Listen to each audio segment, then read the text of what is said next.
Good afternoon po. Welcome to DPWH Sorsogon 2nd District Engineering Office, Bayawin, Gubat, Sorsogon.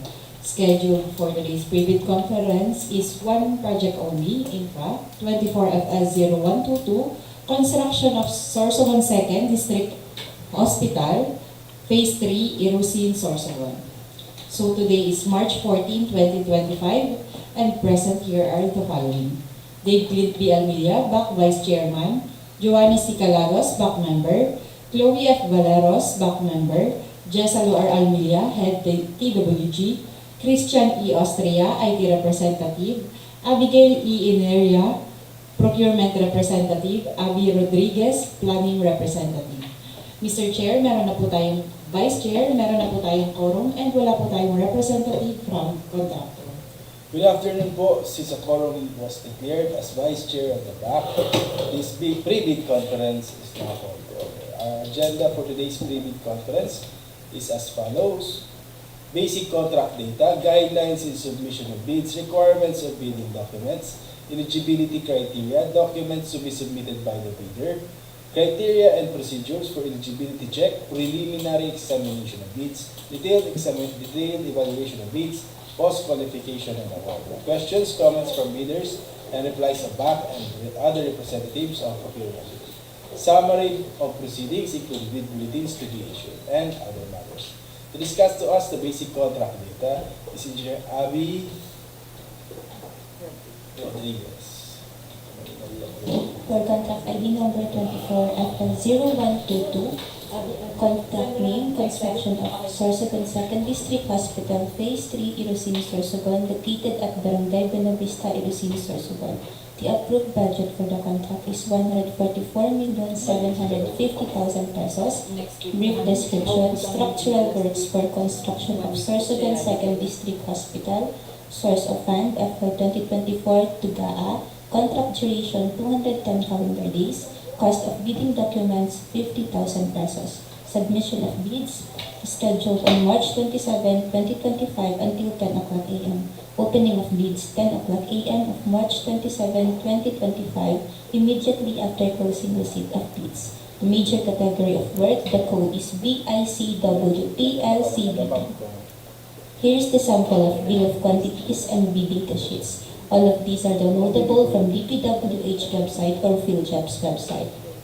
The minimum manpower requirement for the project manager 3 years, project engineer 3 years, materials engineer 2 years, safety health officer 1 year, general construction foreman 2 years. For the minimum years of similar and related experience for the project manager 5 years, project engineer 5 years, materials engineer 3 years, safety health officer 1 year, and general construction foreman 3 years.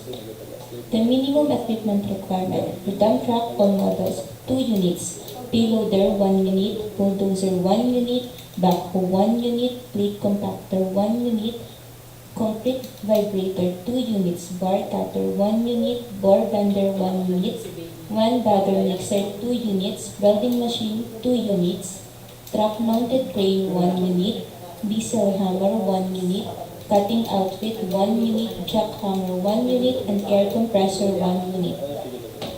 Here is the sample of the special conditions of contract. Again, all of these are downloadable from DPWH website or PhilJobs website. Here is the plans and specification for the construction of Sorsogon 2nd District Hospital Phase 3 located at Irosin, Sorsogon. Here is the details of the plan, the structural details, and the perspective of the plan.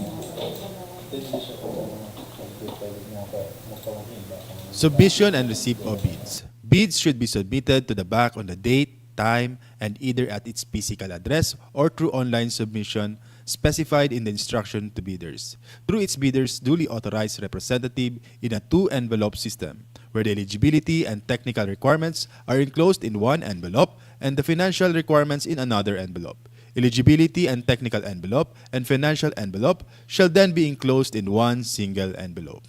Bid validity shall be 120 calendar days from the date of the opening of bids. Each bidder shall submit one copy of the first and second components of its bid.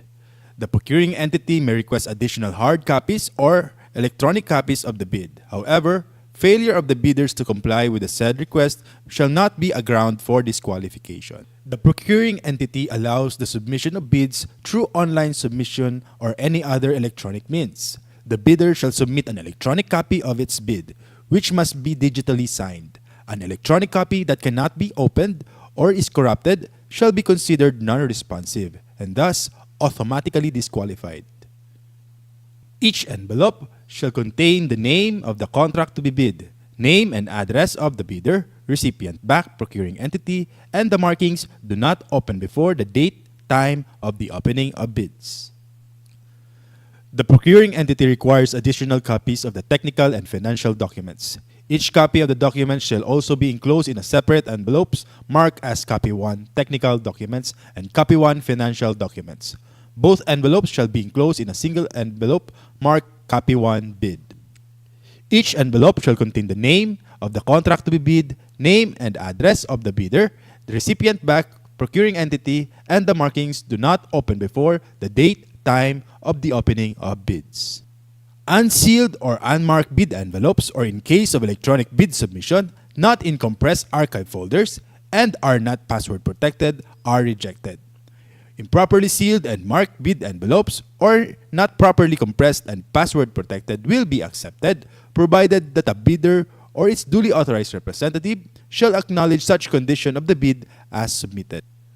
The BAC assumes no responsibility for the misplacement of the contents of the improperly sealed or marked bid or its premature opening as per Section 25.9 of the IRR.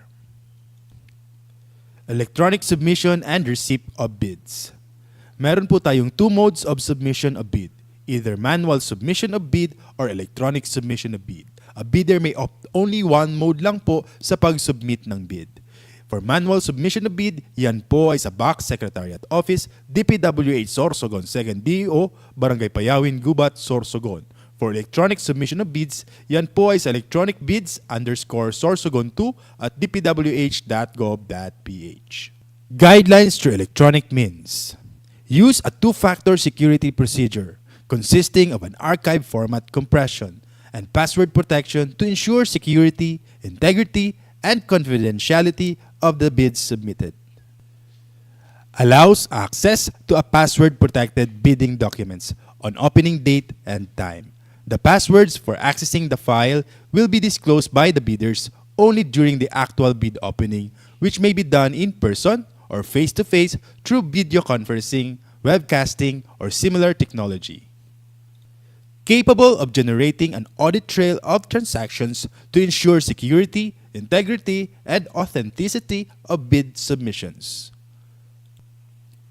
Bids submitted after the deadline shall not be accepted. The BAC Secretariat shall notify in writing all bidders whose bids it has received through its PhilJEP's registered physical address or official email address within 7 calendar days from the date of the opening of bids. Modification of bids.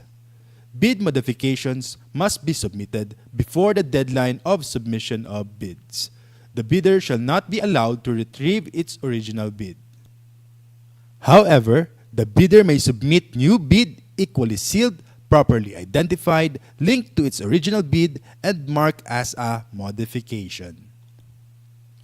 Withdrawal of bids. Letter of withdrawals must be received prior to the deadline for submission and receipt of bids. For bids withdrawn within the interval between the deadline and the expiration of the bid validity, the bid security shall be forfeited. For electronic bid submission, bidder shall send another bid equally secured, properly identified, and labeled as modification of the one previously submitted. The time indicated in the latest bid receipt page generated shall be the official time of submission. Requirements of bidding documents. The following documents are posted in the DPWH websites and PhilJEPs to aid our contractors in preparation of their bids.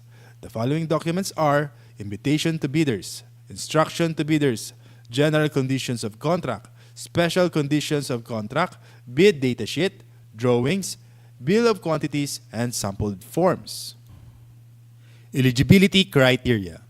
To be eligible to participate in the bidding of the said projects, a bidder must be a duly licensed Filipino citizen for sole proprietorships, partnerships duly organized under the laws of the Philippines, and of which at least 60% of the interest belongs to the citizens of the Philippines, corporations duly organized under the laws of the Philippines, and of which at least 60% of the outstanding capital stock belongs to the citizens of the Philippines, cooperatives duly organized under the laws of the Philippines, or persons, entities forming themselves into a joint venture as per Section 23.4.2 of the IRR. Foreign bidders may be eligible to participate in accordance with the guidelines issued by the GPPB as per Section 23.4.2.2 of the IRR. Bidders must have a valid pickup license, must have a single largest completed contract that is similar to the contract to be bid, at least 50% of the ABC. Contractors under small a and small b categories without similar experience, provided that the cost of the contract to be bid is not more than the ARCC of registration. Bidders must have an NFCC at least equal to the ABC. Eligibility and technical documents to be submitted by the bidders. We encourage our bidders to enroll in the civil work application to facilitate the fast evaluation of their eligibility. However, if they have not yet enrolled in the CWA, these are the documents they have to submit. Class A legal documents, PhilJEP Certificate of Registration, Mayor's Permit TTI Tax Clearance. Number 2, Pickup License and Registration. Number 3, Statement of all ongoing government and private contracts. Number 4, Statement of single largest completed contract. Number 5, Computation of the NFCC. Number 6, Valid joint venture agreement if applicable. Number 7, bid security. Number 8, project requirements, organizational chart for the contract to be bid, list of contractors' key personnel, list of contractors' major equipment units, owned, leased, or under purchase agreement. Number 9, omnibus sworn statement duly notarized as per GPPB Resolution Number 16, 2020. Eligibility requirements. All bidders shall upload and maintain in PhilJEPs a current and updated file of the following Class A eligibility documents under Section 23.1 and 24.1 of the IRR. Class A legal documents. PhilJEP Certificate of Registration. Platinum membership containing SEC Certificate of Registration, DTI registration. Mayor's Permit, Business Permit, Tax Clearance, Audited financial statements. As per GPPB Resolution Number 15, Series 2021, lifting the suspension on the implementation of the mandatory submission of PhilJEP Certificate of Platinum Registration and membership in competitive bidding and limited source bidding. All bidders are required to maintain a Platinum membership of PhilJEP Certificate of Registration. Class A technical documents. Statement of all ongoing contracts. Statement of single largest completed contract. Valid pickup license, special pickup license for joint venture agreements. Class A financial documents. Net financial contracting capacity or the NFCC. Class B, in case of joint venture, the joint venture agreement entered into parties must be attached. Legal eligibility requirements. Class A, tax clearance. As per Executive Order 398 Series of 2005, submission of BIR receipt for renewal of tax clearance will not suffice in lieu of a valid tax clearance requirement, since substitution is not allowed under Section 34.2 of the IRR. Submission of provisionary tax clearance issued by the BIR for bidding purposes is not acceptable form of tax clearance, as per GPPB Resolution Number 1, Series of 2014. Recently expired Mayor's Permit, Business Permit shall be accepted together with the official receipt as proof that the bidder has applied for renewal within the period prescribed by the LGU. However, the renewed permit shall be submitted as post-qualification requirement in accordance with Section 34.2 of the IRR. Statement of all ongoing government and private contracts. Statement of the bidder of all ongoing government and private contracts, including contracts awarded but not yet started, if any, whether similar or not similar in nature and complexity to the contract to be bid. The statement shall include all information required in the bidding documents. Statement of single largest completed contract. The single largest completed contract completed should be similar to the contract to be bid or has the same major categories of work. The single largest completed contract's value should be at least 50% of the ABC to be bid, upon adjustment of current prices using the PSA Consumer Price Indices. Contractors under small a and small b categories without similar experience on the contract may participate if the cost of the contract to be bid is not more than the ARCC of registration. The statement of single largest completed contract shall be supported by the owner's certificate of final acceptance, issued by the project owner other than the contractor, or a final rating of at least satisfactory in the constructor's performance evaluation system. In case of contracts with the private sector, an equivalent document shall be submitted. Philippine Contractors Accreditation Board PCAB license. Bidders must have a valid PCAB license or a special PCAB license for joint ventures. PCAB license should indicate the registration for the type and cost of the contract to be bid. Should be valid at the time of the deadline for the submission and opening of bids. Bid security. Bidders have the option to choose their preferred form of bid security. Only one form of bid security is required to be submitted. For cash or manager's check, bank draft, bank guarantee, or irrevocable letter of credit, 2%. For surety bond, callable upon demand, 5%, or you can use bid securing declaration. Please be guided of the GPPB Resolution Number 16, 2020 sa format ng bid securing declaration. Bid security in the form of bid securing declaration. Please be guided of the revised provision and revised penalties of the bid securing declaration as a form of bid security as per GPPB Resolution Number 16, 2020. Omnibus Sworn Statement.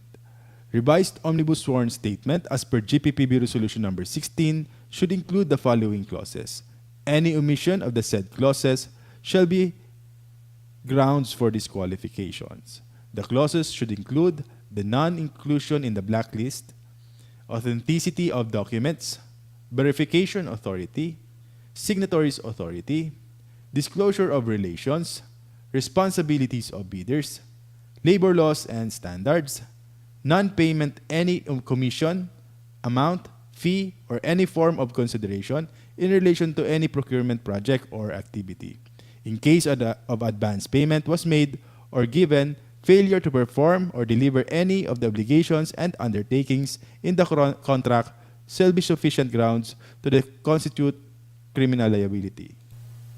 Second envelope, financial proposal. The second envelope shall contain bid form, summary of bid prices in the bill of quantities, detailed estimates including a summary sheet indicating the unit prices of materials, labor, and equipment, cash flow by quarter, month, and payment schedule, other documents required in the bidding documents. Please be guided of the GPPB Resolution Number 16, 2020 for the bid form. Detailed evaluation of bids. Unless the instruction to bidders specifically allows partial bids, those not providing all the required items shall be considered non-responsive. Placing no price is considered non-responsive. Specifying a zero or dash means it is offered for free. The purpose of the detailed evaluation of bids is to determine the lowest calculated bid by establishing the correct calculated prices of bids, ranking calculated total bid prices from lowest to highest. The method, a non-discretionary criterion, shall be used which shall include consideration of completeness of bids and minor arithmetical corrections. Results shall be contained in the abstract of bids. For the detailed evaluation of bid, in case of discrepancies between bid prices in figures and bid price in words, the bid price in words shall prevail. Total price per item versus the unit price for the item times the quantity, the unit price for the item times the quantity shall prevail. The stated total price versus the actual sum of prices of component items, the actual sum of prices of component items shall prevail. Unit cost in the detailed estimate versus the unit cost in the bill of quantities. The unit cost in the bill of quantities shall prevail. Reminders to all the bidders of our no contract rule, prohibition of communication with bidders from bid evaluation until award of contract. For post-qualification, the purpose is to determine whether the lowest calculated bid complies and is responsive to all requirements and conditions as specified in the bidding documents, to be the lowest calculated responsive bid. The method, a non-discretionary pass or fail criterion, which shall be used to verify, validate, and ascertain all statements and documents by the lowest calculated bid. Other matters. In compliance with Department Order Number 28, Series of 2024, three-strike policy in the procurement of infrastructure, goods, and consulting services. Bidders are reminded of the classification of offenses that triggers the three-strike policy and exceptions. 1. Withdrawal from the bidding process, submission of a non-participation letter, or failure to submit a bid after purchasing the bid documents. 2. Submission of late bids without valid reasons, as determined by the bank. 3. Submission of patently insufficient bid, A. During eligibility screening and or shortlisting, B. During bid evaluation, C. During post-qualification. Enforcement of penalties. If a bidder commits any of the three major offenses, acts listed above 3 times within a year, and if these three offenses are of similar or identical nature, it will trigger the enforcement of administrative penalty, suspension from participating in all DPWH procurement activities and entering into contract with any DPWH procuring entity, blacklisting of the suspended bidder 1 year. Bidder will also face bid security forfeiture and must comply with the enforcement of the bid securing declarations condition. If a bidder commits another set of 3 similar offenses or more than 2 sets of 3 similar offenses instances where more than 6 offenses occur within the said 1-year time frame, bidder may be subjected in an increased penalty resulting in blacklisting for a period of 2 years. The effective duration for the penalty of either 1 or 2 years, as applicable, will be clearly stipulated in the blacklisting order, with the provision that the duration of the blacklisting shall not exceed a maximum period of 2 years, commencing on the date the blacklisting order is approved and issued by the Secretary. Due process and implementation. The BAC and its technical working group will meticulously verify the monthly consolidated strike report or its updated version at each stage of the procurement process.